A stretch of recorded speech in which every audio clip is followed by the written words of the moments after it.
good morning, one and all. On this occasion, it's my pleasure in inviting our beloved chairperson, beloved pro-chairman, President Principal of our institution, Dr. D. Vasudevan, and JDCS Research Department Head Dr. A. Vincent Anthony Kumar, Professor and Head Department of IT, the members of the plenary doctoral committee members, Dr. Gangadharan Sir, Professor N.E.P. Richie, Department of Computer Application, and Indian examiner, so Vatada from Malaysian University, and my cultural expert members, research scholars, heads of various departments, and my colleagues. It's my honor to welcome you all today to the public Viva of my research scholar, Mr. Jeffrey Bracewell, Assistant Professor, Department of ECE, State College of Engineering, who has done a wonderful work in this area of virus sensor network. I welcome Professor Dr. Vivekanandan from Pondicherry Engineering College, Pondicherry.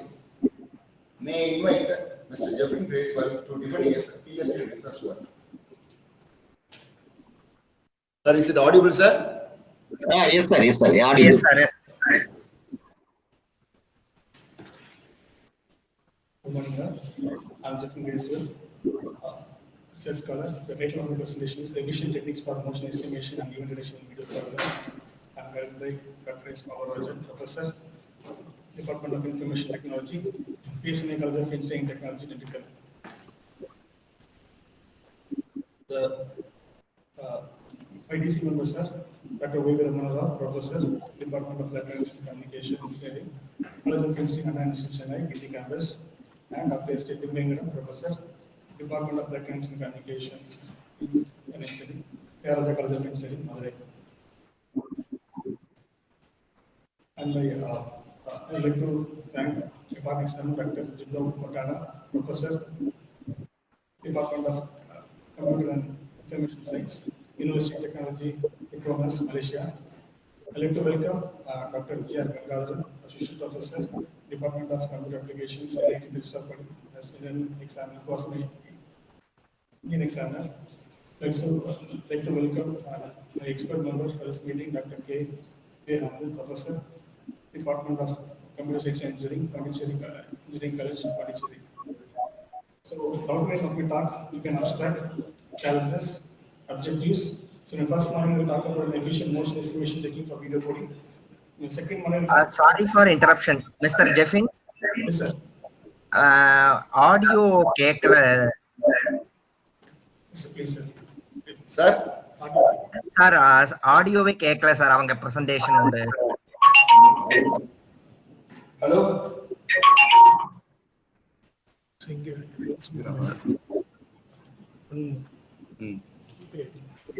இல்ல mic தான் நம்ம இது பண்ணோம். Okay இப்ப கேக்குது. Sir இப்ப கேக்குதா sir? இப்ப கேக்குது சார். Fine thanks. நான் பிரசன்ட் பண்ணும்போது கேட்டுச்சுங்களா சார்? என்ன சார்? நான் கண்டினியூ பண்ண சொல்லுங்க. போதும் கண்டினியூ பண்ண சொல்லுங்க சார். இல்ல நான் வெல்கம் பண்ணது கேட்டுச்சுங்களா சார்? கேட்டது சார். ஓகே சத்தமா பேசுங்க. அவங்கள வர சொல்றேன்.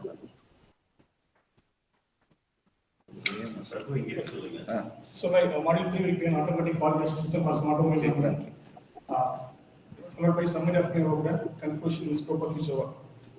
So, abstract. So today, the demand of video surveillance has increased globally.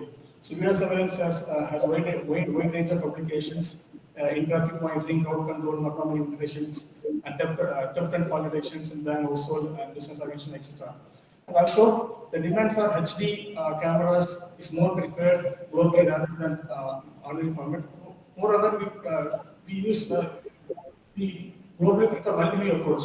For example, if you're using surveillance camera, we prefer to have more number of cameras installed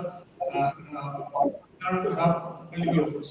So with this demand for this HD and multi-view approach, the requirement of bandwidth and storage has gone high, and the demand has been increasing. Moreover, with different devices, this media has to have the disparate device compatibility according to the end user. So, in order to reduce the storage space, an efficient compression technique is highly recommended, which can reduce the storage space of the video while saving the video and also transmission. So, whenever we try to reduce the compressed video, there's always going to be a trade-off between the quality and compression cost. And also with large amount of surveillance video, again video analytic system is highly recommended because any automatic detection of this abnormal event will be helpful. Because manual monitoring of all surveillance video is a tedious task. So the challenges that I have taken in research work is the first challenge is I have worked on computation, reducing the computation complexity for motion estimation adapting to the framework. Second challenges in automatic detection of abnormal event detection in real time, and that should be robust against dynamic environment like shadows, occlusions, and changing lighting conditions and several external factors. The third challenge I have taken is on the automatic detection of fall even in this normal environment. This can improve the quality of care after using the discrete medium alone. So my three objectives are: the first one is proposing efficient motion estimation suitable for framework conversion.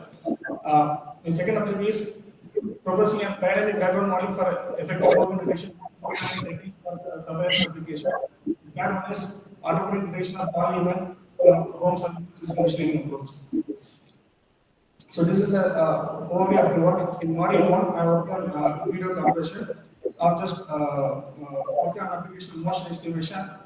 The problem statement is I would like to reduce the computational cost, and the algorithm that I propose is a fast form motion estimation algorithm.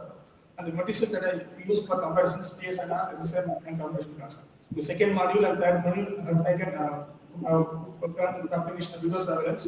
In the second module, in the problem statement is I worked on background modeling for the application of algorithm, event and interval detection. And the proposed algorithm is a deep learning architecture is proposed, and the matrices are used for evaluation, precision, specificity, recall, false positivity rate, and percentage of wrong calculations.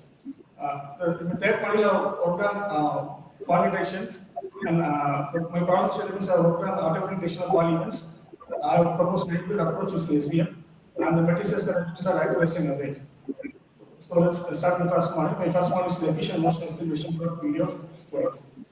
So the outline of the first module will be on the frame rate approach concepts, frame rate approach methods, secondary survey, proposed FFT algorithm, and multiple motion compensation frame rate approach techniques, analysis with research algorithm and fastest algorithms. Okay, so two reasons why we need frame rate approximations are: one is display device compatibility. For example, if you are recording a video, maybe on cell phone, it has a frame rate of 24 frames per second, and if you want to visualize this video in HD, TV, which has a frame rate of 120 frames per second, these 24 frames has to get converted to 120 frames. So in that case, we want to adapt to the end device. In that case, we need this FRUC concept. Moreover, in order to minimize the bandwidth, we want FRUC. For example, if you are recording the video at a frame rate of 120 frames per second, an example, the video has to be transmitted. So what you can do is you can reduce the frame rate to 30 frames per second, and then you can convert the 30 to 120, which will reduce the bandwidth requirements on the storage. I just listed the overall algorithm. So first you convert my videos to frames, which has a frame rate of k frames per second. Then I go for frame skipping, which is optional. Then I encode the video. Then I transmit the video at the rate of n frames per second, which is less than k frames per second.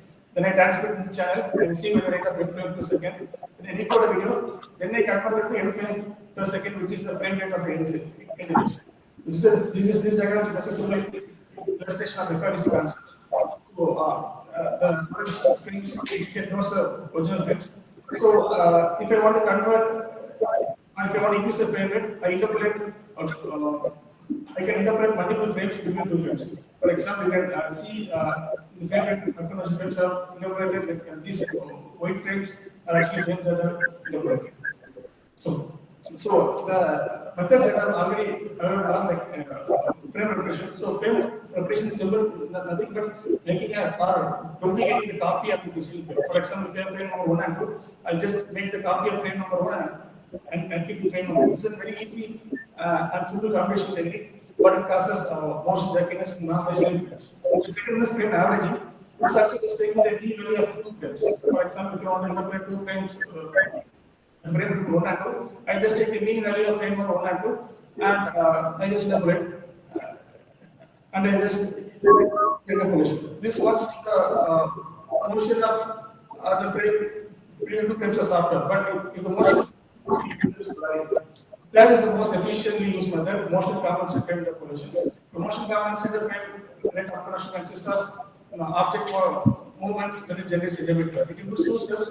One is the motion estimation and motion compensated frame interpolation. So the aim of the motion estimation is find the motion vector, and motion compensated frame interpolation. The blocks in the previous frame is displaced in the interpolated frame with the half of the motion vectors. So the major limitations are high computation costs and variable motion vectors. This is a block diagram of simple block matching algorithm, which is used for motion estimation. We convert the frames into velocity frames. Then we consider two successive frames. Let's say frame n and n plus 1. So n is the reference frame and n plus 1 is the current frame. We subdivide the frames into blocks. We assign the search area in the reference frame, and we try to compare each block in the current frame with the search area in the reference frame to find the minimum sum of absolute difference. So the block that gives the minimum sum of absolute difference is a perfect match, and we try to displacement which gives a motion vector. This diagram is an illustration of it. For example, I have a current frame here. Let's take. I have a current frame here. Okay. Let's try to match this block in the current frame to previous frame. So what I do is I just take the sum of absolute difference in the search area and try to get a perfect match, and that will be the displacement. So this is a basic block matching algorithm that is used for motion that helps to find the motion estimation, motion vectors. Second one is motion compensated frame interpolations. So in motion compensation, it predicts a frame in the video given the previous frames by accounting the motion of objects. Like it can interpolate frames along the trajectories. For example, let's consider this image. Let's consider the reference frame and current frame. Imagine the block, okay, that has transmitted, that has moved in the particular direction in the current frame. So when I want to interpolate a new frame, I can easily say in the interpolated frame, my block will be found in the location is half of its motion. That is actually motion compensated frame interpolation. So there are several other facets algorithms because full search motion estimation includes a large amount of computation cost because it searches for all the search patterns which increase the computation cost for each block. Therefore, there are several facets algorithms like TSS, pre-search and dynamic search algorithms. And this is some example of search pattern for pre-SS and dynamic search. So let's talk about literature. There are various papers published for this. So Lipa proposed an unidirectional motion estimation algorithm, both forward and backward. Bang who proposed overlap block motion estimation. In overlap block motion estimation, actually, along with the block, it consists additional two layers in order to avoid blurring. That again, we have unilateral motion estimation. Again, the fourth, through the force plus proposed and extra optimization and motion leverage method for estimating motion vectors. Let's start with the proposed FFM algorithm. So my proposed FFM algorithm is based on the fact that there is going to be a high similarity between the motion vector and neighboring block. For example, let's take we have a video, the car is moving in one direction. So if a car is moving in one direction, you can highly say, and you just separate divide this frame into block, and you can highly say if one block moves in one direction, there is high probability the neighboring block will also move in the same direction. So in that case, what I do, instead of finding a motion estimator for motion vectors for each block using the search algorithm, I can first try to match if the current block matches with the neighboring block. If I get a perfect match, I'll just stick to it. If I may not get a perfect match, I try to search in the other algorithm. So that is the concept behind this proposed FFM algorithm. So initially, the overall search process, motion vectors of the current block is assumed to be same that of the neighboring block. So what I do is, first I assume my left block will have the same motion vector of the current block. So what I do, I assume the motion vector of the left block to be that of the neighboring block. Then I take the sum of absolute difference, and if the sum of absolute difference is less than the left block, I start I assume that will be a motion vector. For example, if this is the search button, maybe I have a current block, I have level 1, level 2, level 3, and level 4. So I try to match in all different levels. First, I try to match with level 1. If I don't get a match, I go to level 2. If I don't get a match, I go to level 3. If I don't get a match, I level 4. All those things are neighboring blocks. So then, if the condition fails in all the 4 conditions, if the matches fails in all the 4 conditions, then I go for the regular block-based motion estimation and other functions algorithms. So this is algorithm. The flowchart. So for each frame, I just divide into blocks. Then first what I do is I assume the motion vector of the current block is equal to the left neighboring block. Then I calculate the sum of difference of the current block and just compare is less than the left block. If it is yes, I end the set saying this is the motion vector. If it does not matches to the condition, then I go to the top left block. If the condition is not matched, then I go to the top block. Again, if the condition is not matched, I go to level 4, which is top block. So if all the 4 condition fails, then I go for level. I go for the regular motion estimation. This is a proposed method. Again, so once this is found, we can go for multiple motion calculation. Here, so what I meant is there are 3 frames between 2 conceptual frames. Let's see this image. So here, if you see, imagine I have virtual frame number 1 and frame number 2. So I try to interpolate 3 frames between 2 frames. What I meant is between frame number, by using frame number 1 and frame number 2, I interpolate the middle interpolated frames. I try to get the middle interpolated frames. Then I use frame number 1 as the reference frame and the middle interpolated frame is the current frame. And by using the frame number 1 and the middle interpolated frames, I try to interpolate the left interpolated frame. By using the middle interpolated frame and the original frame 2 to interpolate the right interpolated frame. So by this, I can interpolate 3 frames between 2 consecutive frames. Let me try to compare the results of the full search algorithm. This table one can see the existing algorithm. Okay, if you see that, let's say the first sequence, final sequence, we see the PSNR value is 95.6 and SSM 0.9593 and computation is 204. For full search algorithm, since it searches all the points, the computation is going to be the constant of 204. If you see our proposed method, since we go for this full search method only if you don't get a perfect match, the combination cost is highly reduced. Whereas I can easily say the PSNR is maintained, the PSNR SSM is almost maintained.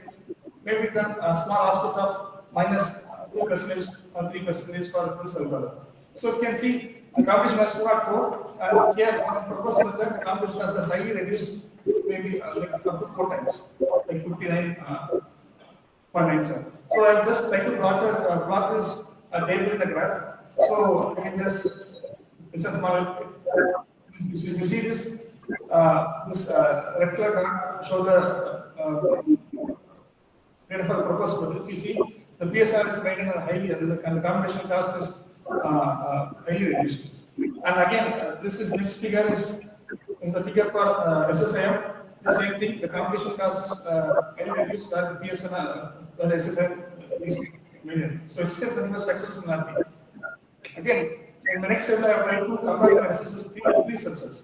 So 3 subsets is again a fast search algorithm where we have where we search only in certain points. So if you see here, let's take waterfall sequence.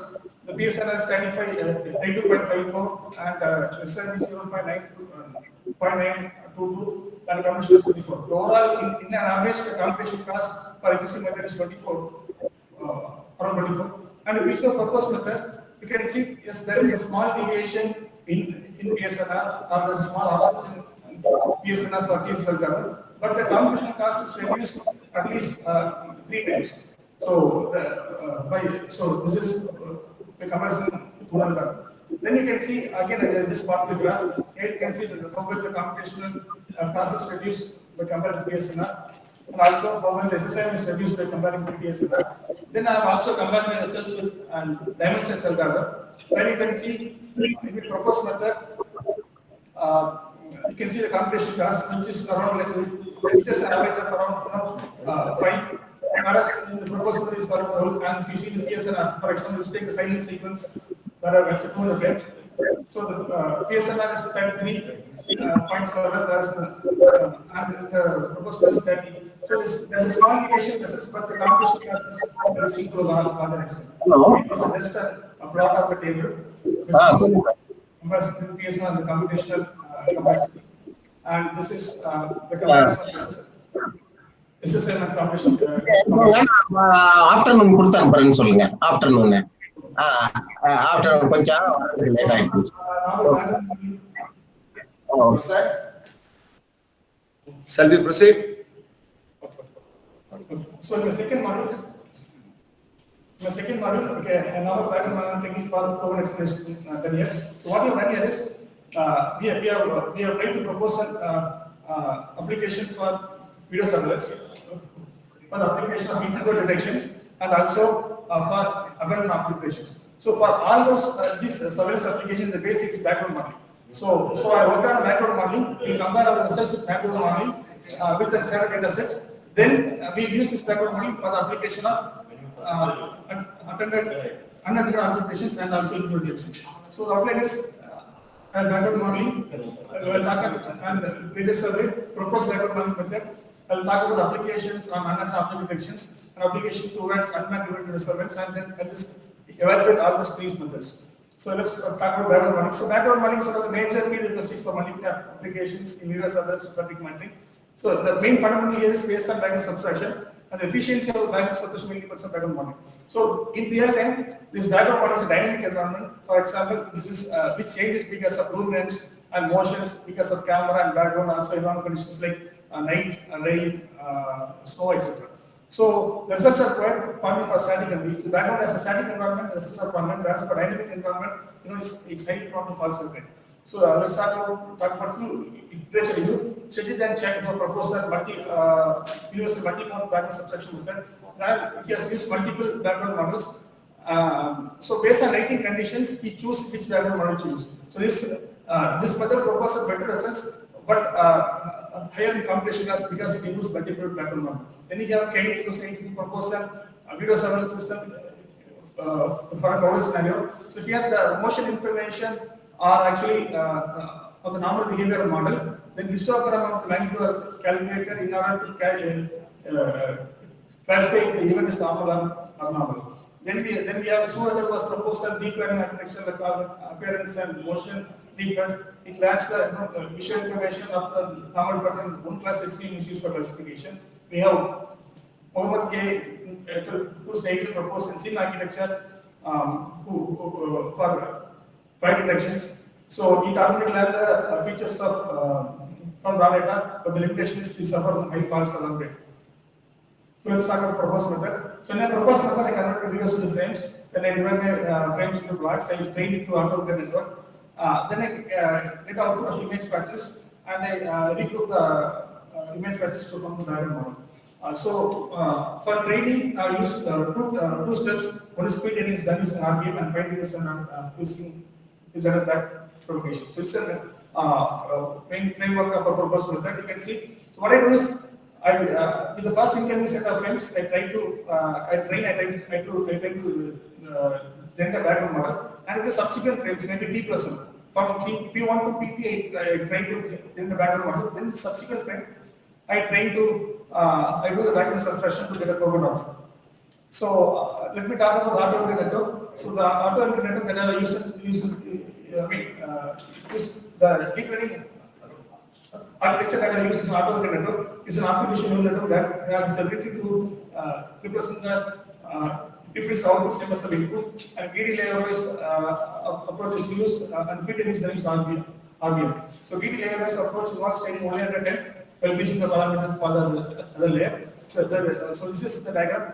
The first three layers, this layer forms a encoder side, and the middle is an network. The last three layers forms a decoder, and the bottom layer is a middle layer. So which has even number of nodes. Each circle denotes the nodes. Each circle denotes the nodes, which represents a neuron. So what we do here is, so this is data use. So the main challenge here is to find the weights in each layer, between each layer. So it includes So pre-training is done with RPM. So the steps involved in training is network-based. So there are 3 steps. One is the first one is training with RPM, which includes the positive phase, negative phase, and a bit of return bias. Then I fine-tune back propagation. Then I break the foreground using background subtractions. So RPM, like you can train only one layer. You can use only 2 layers, and you have to freeze the parameters of all the layers. So maybe the first layer is called as the visible layer, and the second layer is called as the hidden layer, and it includes 2 steps: the positive phase, negative phase, and a bit of return bias. So in the positive phase, the initial activation property of the hidden in this form is actually given by the sigma activation function of bias plus summation of the weights into the weights into all the constant visible. And the individual activation function of the visible unit, which is negative phase, is given by the sigma activation function of AI plus A is the bias in the visible unit plus the all the weights part of all the weights are the hidden units. So once we just do the iterate, we try to iterate for 50 multiple times, and then we take the difference with the input value in the visible, and with that we try to update the weight. So once that is done, we go for back propagation.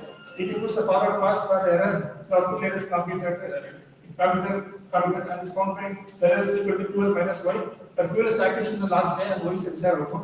And we try to propagate this error back in the network with the gradients which is given by QL minus 1 into del. Then we update the weights. And throughout this network, we are using smaller anyway. So once this is done, we can perform background subtractions to get a foreground output. So background subtraction is nothing but for labeling the pixel either background or foreground or background. So here we use a simple threshold algorithm. So where f of x is the foreground and 0 over 1. So 0 represents the background and 1 represents the foreground. So we are going to subtract the incoming frames from the background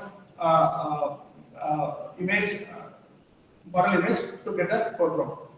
This is so we'll do the evaluation every part, and we can use the same algorithm for the application of unattended object relation.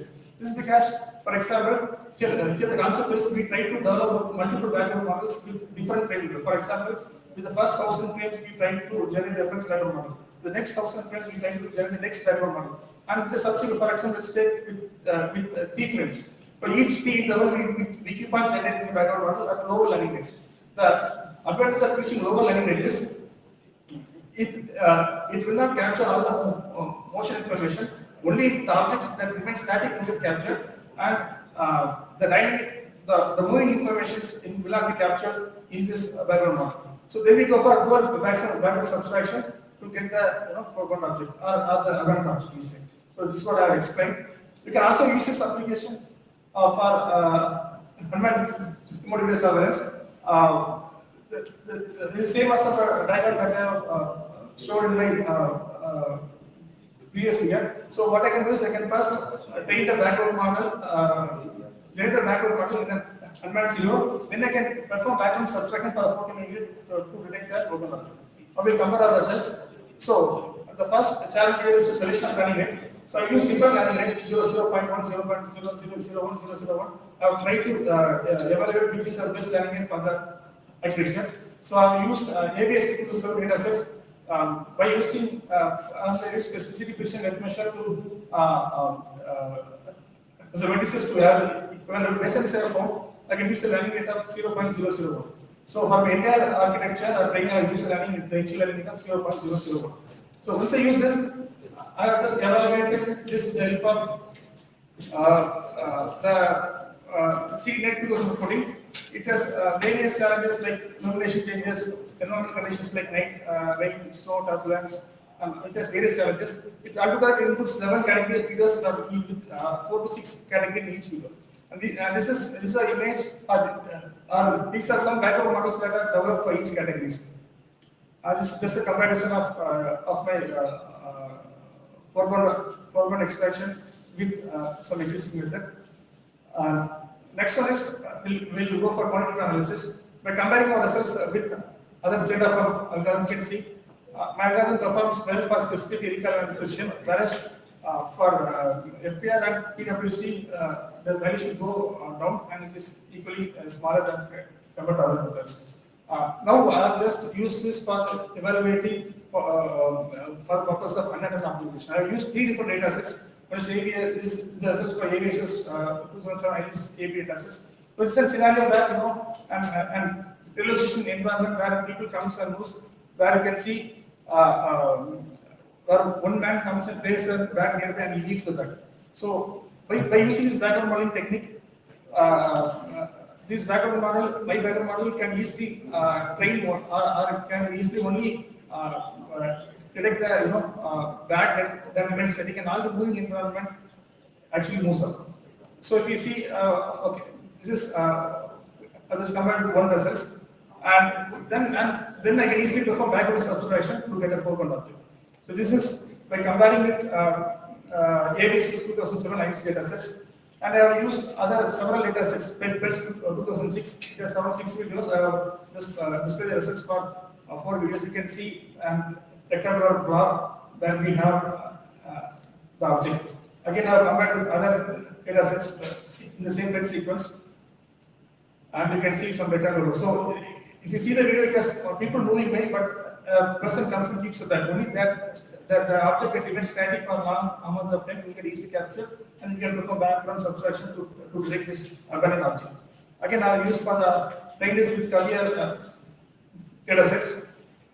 When you perform background subtractions, you know, and I have got a rectangular block where it will easily detect the abandoned object. Then I have used for the same application for intruder directions. So what I have done is, this is the own data set. I try to develop that background model and imagining that's an unmanned scenario. Then with this background model, I keep performing image subtractions, frame subtractions, where the foreground can be easily found out. This is the next method. So in module 3, I worked on automatic fault detection system for normal environment.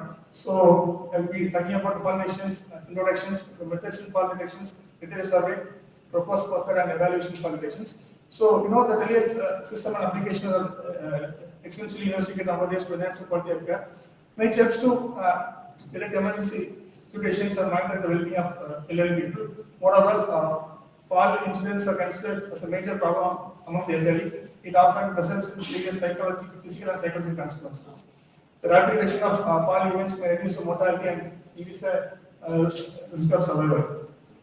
So in general, there are 3 different methods. One is acoustic-based methods. So acoustics are non-peerable approaches. Here they make use of some embedded systems that are inserted in the living environment. These embedded systems, like sensors, monitor the pressure information and other vibration information based on the movement, and it can easily detect the fall alarm. So, but it is highly prone to false alarm because of a change in room environment may sense the pressure difference which do not become movements. The second method is wearable sensor-based fall alarm pressure. Here, these are we measure some devices that is wear in hand. We wear some device in hand, but practical like some electronic devices which can detect the fall event. But practically to wear a device in the hand or the body every time is a challenge because it's going to be inconvenient. So we have another video-based validation approach. It's a vision-based method. These vision-based approach makes use of the camera information or visual information and processes to detect if there is a fall event or not. And this is an OE-based method. Talking about literature review. Okay, here the first 2 methods, the vibration-based method and RF-based method are example of acoustic-based method. So these are they use some devices inside the living room and try to capture the pressure information and some parameters which help to detect it's a fall or not. Then we have other methods, 3 and 4, which are examples of VR-based approach. We wear some device in the body which can capture like triaxial accelerometer, gyroscope, magnetometer, barometric, and these are some devices that are wear in our body, and based upon the movements, it can detect it's a fall or not. Again, the rest code talks about the vision-based approach, which makes use of the camera information based on the camera and the motion based upon motion information, it will capture it's a fall or not. So the few of the other use of KNN, multi-layer crystal pattern network. Then we have motion history information, which takes the motion information of previous like 30 frames. Then you have SPM, which takes the fall.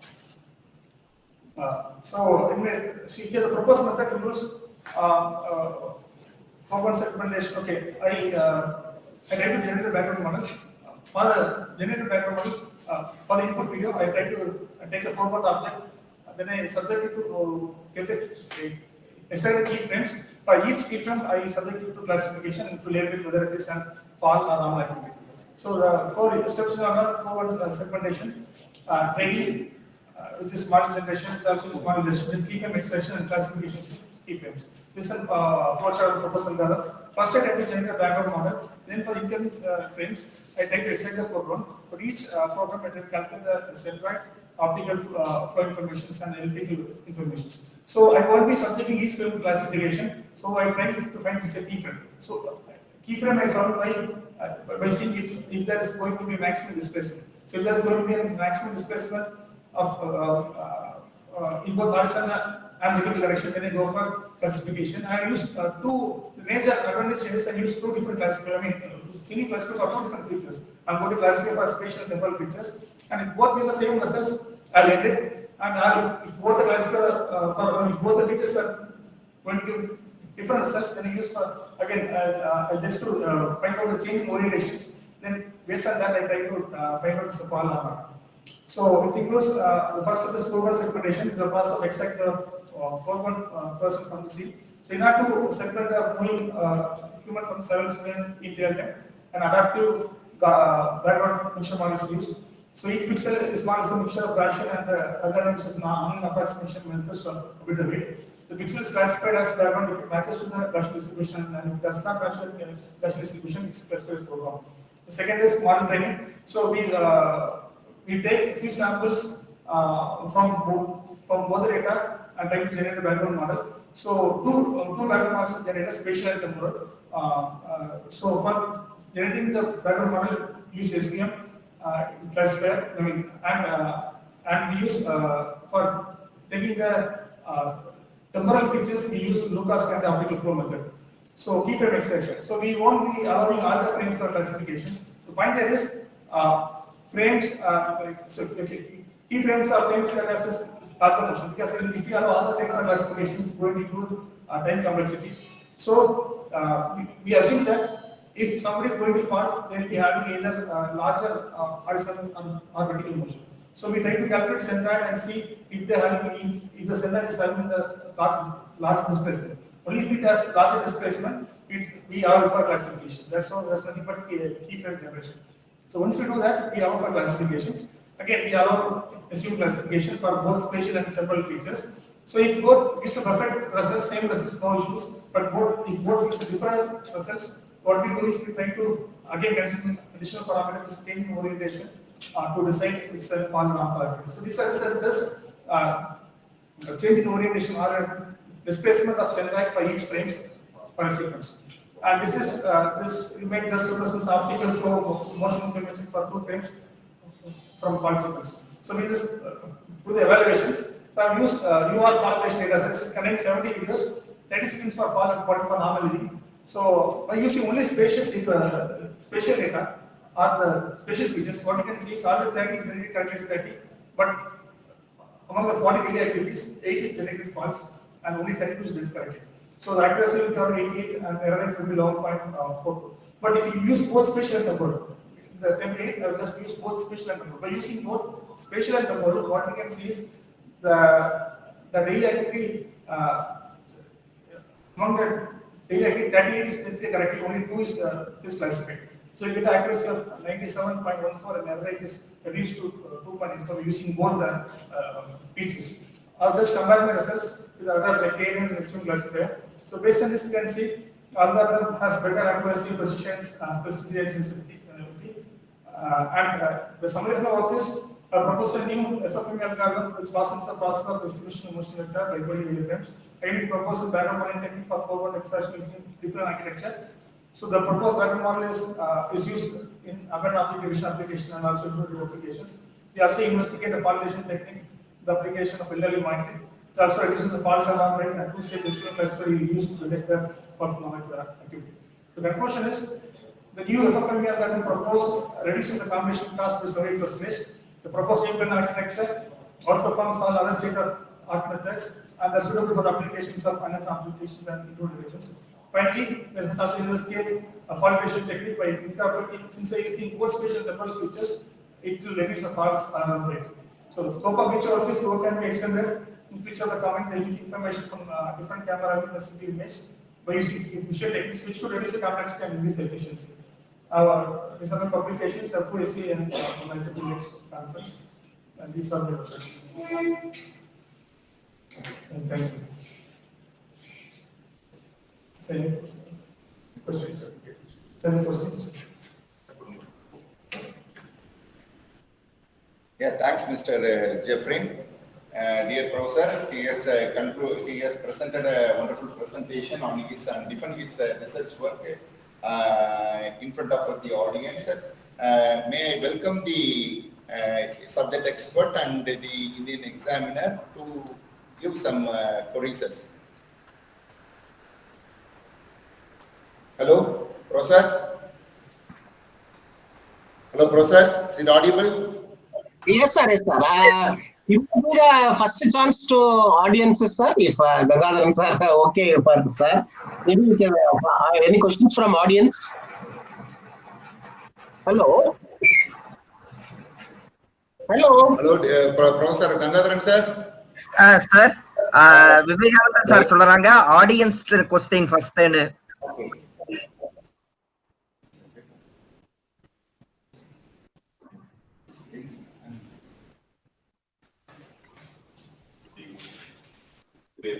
Paper, chapter 1. We use a deep learning. Model 2. Deep learning. We are using the hidden layers. How do you put the hidden layer?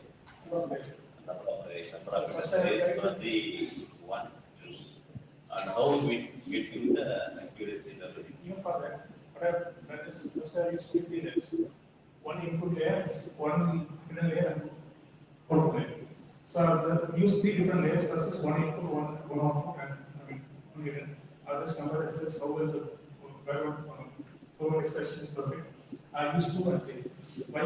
By using as a trial method, by using 3 different architecture, by combining results, I make the conclusion is if the 3 hidden layers is best compared to the rest. So for my case, I use 3. If you increase the hidden layer, what will be your results? If you use the hidden layer, the amount of data training has to be used.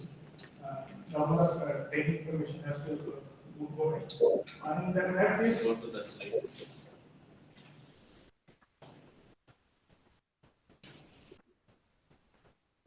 Model 2.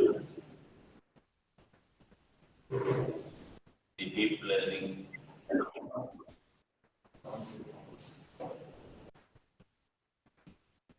So you fix 3 hidden layers.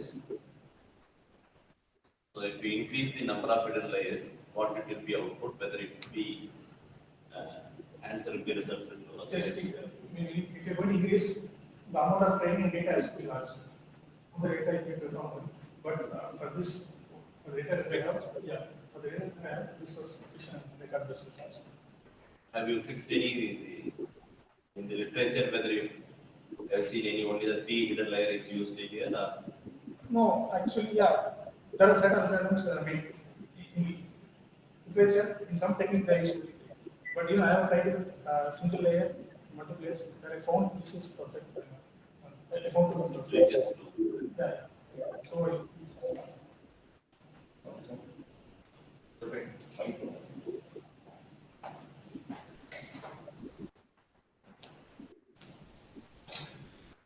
What is the difference between deep learning and machine learning?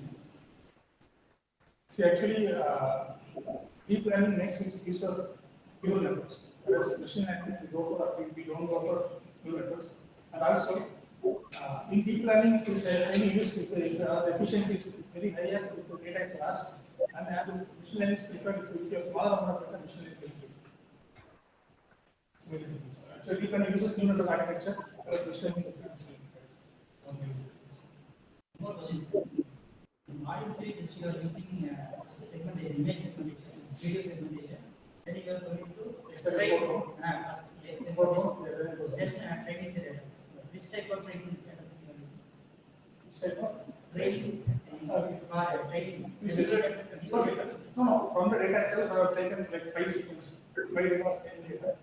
And from that, I have myself taken few samples. These are some these are some samples for architectures. These are some technology.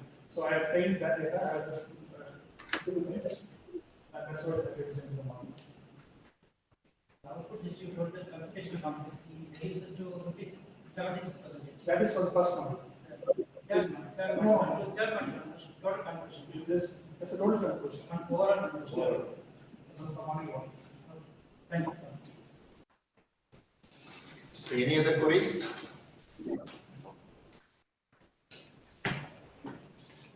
Rosa? Yes, sir. Yeah, the audience session was over. Any queries from your end? Sir, na keka vasta kekra. கேளுங்க sir. Yes, sir. Yes, sir. Sir, I have some 2-3 questions only. Yes, sir. Are you? Am I audible? Yes, sir. Okay. See, it's a really a good project, a good research. Project, and it's also need of the hour. Am I correct? So security surveillance is very important nowadays, right? So you have taken one such research problem and trying to solve that problem. Okay, so I have some few questions.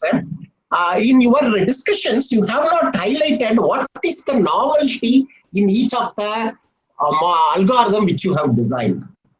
Okay, the PhD means we have to be something creative, right? For example, you go to 76, go to 76 slide number.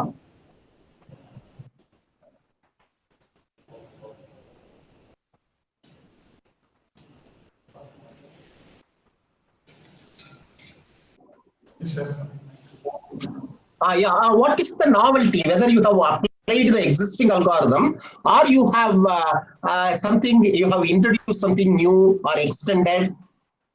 What is new in that? Model, this investigation, the thing is I used 2 different classifiers. Like since I used multiple classifiers, like by using spatial temporal, there is a so that was just an investigation by using 2 different classifiers. The novelty is mainly actually adding 2 different features, in the sense spatial feature and temporal feature, which has increased my results than normal single classifier. Okay, so that basically you should highlight it. Okay, what is the data set? What are the characteristics of data set? You have given some data set. What are the characteristics? How many images are there? How many videos are there? What is the duration? Where it is taken? Whether if we data set from India, will you get the same accuracy or different accuracy? So this is for model 1 this model, sir. Pardon? This is which module, sir? Hello? Background modeling. Overall. Sir. Actually, sir, this, overall, actually, there are some standard universal data sets available. For example, if you take CDNet, there are thousands of people who have published research on that specific data sets are available universally, and if you can Google it, you can find out. And also, people have worked on these data sets. We use the standard data sets that are available for research. Just for research, there are data sets available in public. What I am trying to say is, see the characteristics of data set, will it affect the results or not? Okay, when you analyze that this is in a set it is taken, okay, you are taking it and comparing exactly with other people. As additional or enhancement of your research, you can also tell that this particular algorithm works with this much accuracy for this kind of features of the data set. Okay, so that kind of additional information also you can infer as a researcher having worked on so many data sets. Okay, so that is one of the things. Go to 26. Go to 26.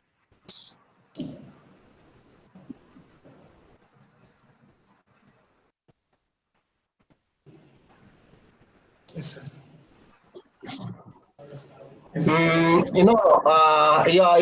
Right, okay. This is what is computation is what in what is it? Units are missing. Computation in seconds, is it seconds? No, this computation denotes the number of search points. For example, the total number of sum of difference calculated Number? divided by the number of blocks. That is a computation cost. The number Okay, of so search points. okay, that unit should be put here. Okay, computation is what, whether it is a unit. Okay, these things. Whether is there any other parameter is available, or only these are parameters? Usually for video compression, they actually overlap Computation. Is there any other parameter available for evaluate your method? No, sir. For this video compression algorithm, we have used only 3 parameters: PSNR, SM, and compression cost. So here, the compression cost is the number of sum of actual difference per frame. So it's calculated by number of sum of used divided by the total number of blocks in the frame. Okay, and go to 54. 54.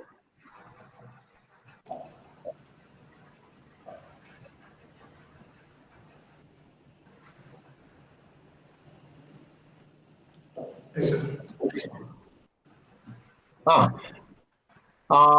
What is the relationship between learning rate and accuracy? It doesn't seem to be any relationship, or what do you say? In fact, when learning rate improves, the accuracy decreases. Yeah. Why is that? What is that learning rate signifies? So learning rate actually signifies the rate in which the network learns. Okay. If you are using lower learning rates, only that's the reason why in abandoned object detections, it does not learn the changes. It learns things very fast. So what remains static will get easily captured, and what keeps moving fast will not get captured. Because by the time it's trying to learn, the object it moves up. So lower the learning rate, better the accuracy for this abandoned object detection application. Okay, in terms of computation time, what is the effect of learning rate? What is the effect of learning rate? Computations. Computation time means you can even say training time. Okay. So training time here it's quite higher. But we can say I usually train for 50 iterations. Okay. And 50 iterations it actually depends upon the various parameters like the image size of the image. And what we do is we'll try to reduce the Considering all the things are common, okay, what is the effect of learning rate over the computation time or our learning time? When the learning rate increases, what happens to training time? So the training time remains the same, sir. It remains the same for this initial revolution. Right. It remains the same. No change. Okay. 59, go to 59.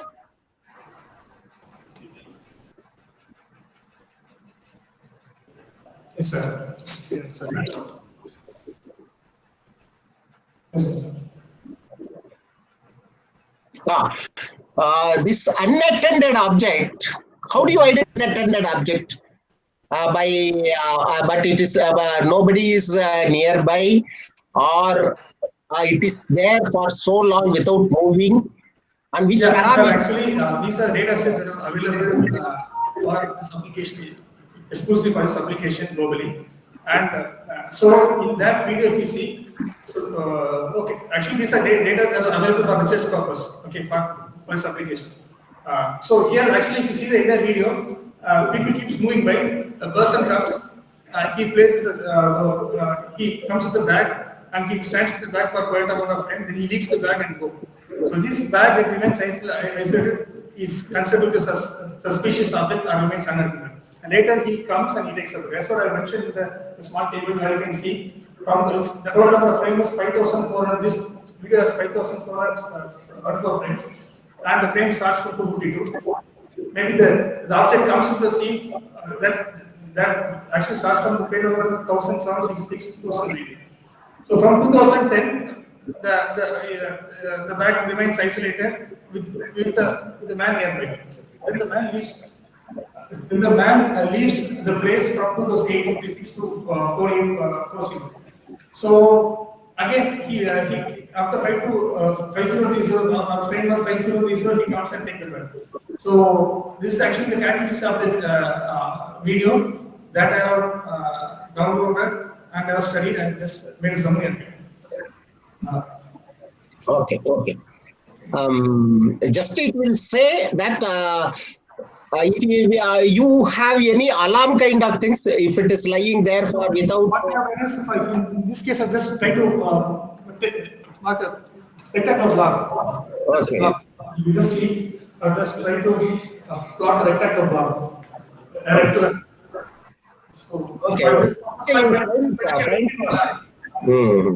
Okay, you want to finds that. Okay, maybe the decision need to be taken by human. Okay. Right. Okay. These are my questions. I'll hand over to Sir Gangadharan, sir. Thank you, Vivekanandan sir. Jeffin, you have done comprehensively very good work on motion estimation, background modeling, and automatic fault detection. Is one of your good thesis, I will say. I have some clarifications probably I need from your presentation.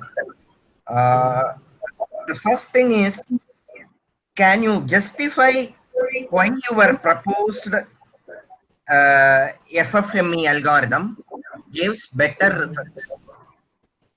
That is, you have nearly 3 variants of FFME algorithm. That is, FFME with full search, FFME with TSS, something like that. So why your FFME approach gives better results? Okay. So the point here is the point that the assumption that I have taken is, for example, let's take a scenario and take it, a car is moving. Okay, car is moving one direction. So maybe I'll just separate these frames into plots. So this car covers multiple plots in the scene. So if one plot moves in one direction, definitely there is high probability the neighboring plot will also move in the same direction. So in that case, I don't have to go. Usually, in algorithm, they actually search for every search points. They try to match the previous one. Whereas in our case, the smart way that I have done is, instead of trying to match the previous one, before I match it, I assume that there's a high probability that neighboring block will also have a similar motion. So try to match the neighboring frame, neighboring motion vector to the current motion vector. And if we get a match, I stop the process of the motion estimation, the regular process. That is the reason why we are able to get the reduced computational cost. Good. Regarding in your module 2, you have used RBM as a deep learning architecture, right?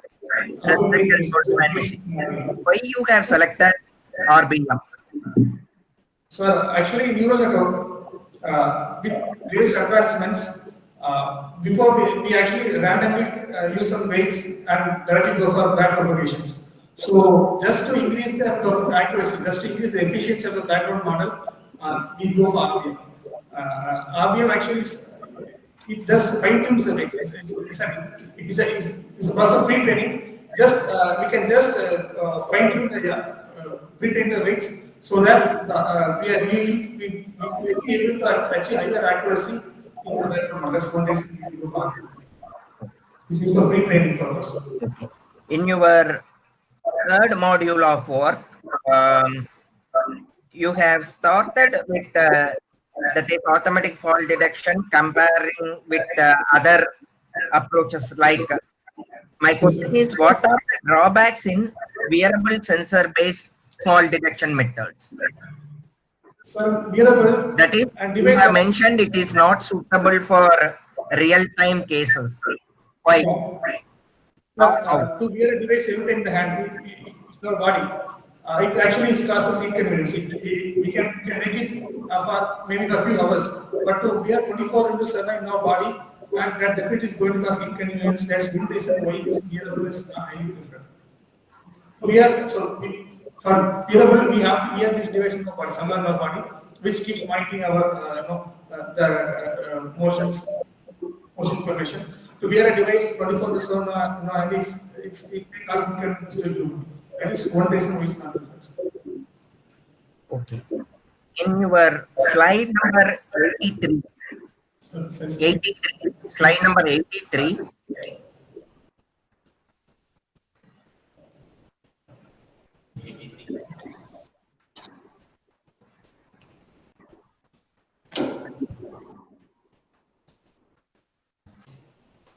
So this one, 83, I have shown some.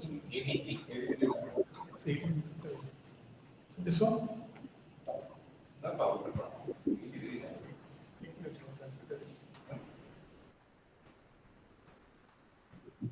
Okay, fine. You have mentioned like few samples for both normal and fault detection are collected. Yes, sir. Okay, for training. What do you mean by few? Can you quantify that few? Okay, Hello? sir. Hmm. The 70, there is a 70. Out of the 70 data, there was, I mean, in the URFC data says 70 videos. So out of 70 videos that are available, I have taken 5 videos. So 5 videos I mean, 5 videos from call and 5 videos from normal activity. So these 5 video, from this 5 video, I have taken few frames both static features and dynamic features, and have this taken 5 videos and I used this to generate a model. Okay, good. Maybe my final question, which is more general. What are the limitations of your works? Okay. So maybe my second model I can say, I'm just trying to generate a backup model only the first time. But if I keep updating, for example, at regular interval of time, I can get some better results than so for first and also like for example, like you know mentioned there's some shadow region. So before processing, if you use some external algorithms for removing the shadow, this may also may increase the results further. Like you use a separate technique for shadow removal, then processing. In that case, if you try like that, use up some external mechanism to remove this shadows and everything. This may increase the results positive. So that can be done in future enhancement. Again, model 3, if we talk about, today you have multiple cameras installed. But what I have done is with a single camera. So what you can use is multiple camera install with maybe let's take 3 camera. You can use image vision technique, make us collect all the information, make us one image, and from that you can process so that the amount of information in that image, fused image will be large, and you know you may get more results. But the point is they induce large amount of computational cost may use, but accuracy may get better, but computational cost will be create more computational cost. Good, Seven. I am fine. My questions are over. Thank you, sir. Thank you so much.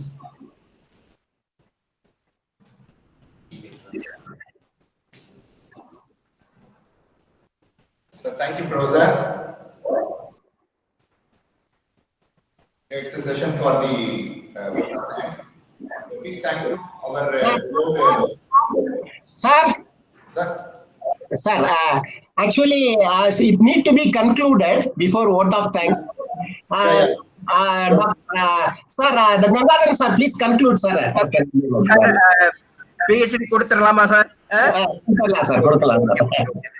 So, as a formal procedure, based on the scholar's research work, his presentation, and also the clarifications and answers by the scholar to the questions, the board recommends that Mr. Jeffin Gracewell be awarded PhD degree by Anna University.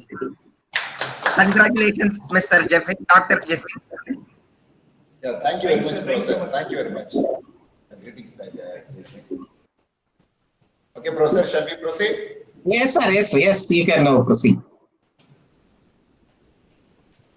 Yeah, a big thank to our beloved chairperson, beloved approach chairman, and our respected principal for their help in sparing the infrastructure and other amenities to make this Viva was a grand success. I must mention my deep sense of appreciation to the research center head at Vincent Anthony Kumar, professor and head Department of IT. Further, I am grateful to the Opera committee members, Indian examiner, foreign examiner, for their excellent coverage of finding the quality of these theses. Also, I also wish to express my gratitude to the expert member, scholars, and my colleagues for accepting our invitation and raising the occasions. And thank you, one and all, for gathering here and making this occasion a grand success. Thank you, Professor. Thank you, sir. Thank you.